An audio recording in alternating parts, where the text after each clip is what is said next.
नमस्कार शिक्षक मित्रांनो, घेऊन आलो एक नवीन अपडेट की ज्यामध्ये महा-टी-टी नोव्हेंबर 2024च्या अर्ज दुरुस्तीचा ऑप्शन उपलब्ध करून देण्याबाबत आपण एक MSCला आपण मेल केला होता. तर त्याचं स्पष्टीकरण त्यांनी आपल्याला फक्त जाहिरातीचं अवलोकन करावं असं दिलं की म्हणजे जोपर्यंत आपण पेमेंट करत नाही तोपर्यंत आपण एडिट हा फॉर्म करू शकतो, परंतु पेमेंट झाल्यावर तो फॉर्म आपण परत एडिट करू शकत नाही.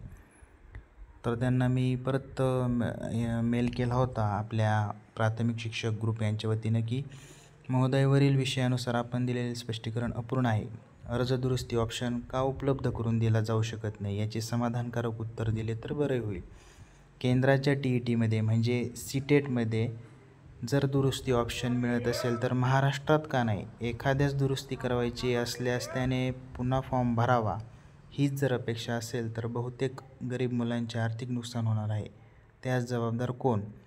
आपणास कळकळीची विनंती आहे की आपण आपला निर्णय बदलून दुरुस्तीस एकतरी संधी द्यावी. एखाद्या गुन्हेगाराला जर संधी मिळत असेल तर निष्पाप भावी शिक्षकांना का नाही?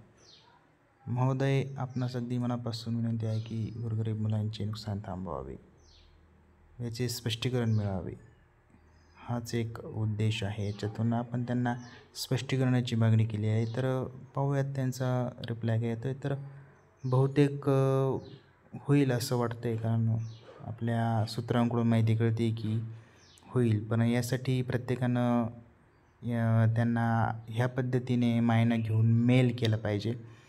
तर जास्तीत जास्त तुम्ही मेल करा MSCला. हा मायना माझा तुम्ही वापरा आणि आपलं नाव टाकून त्या प्रकारे कार्यवाही करा, तरच आपल्याला यश मिळेल. अर्ज दुरुस्तीचं ऑप्शन मिळू शकेल. धन्यवाद मित्रांनो.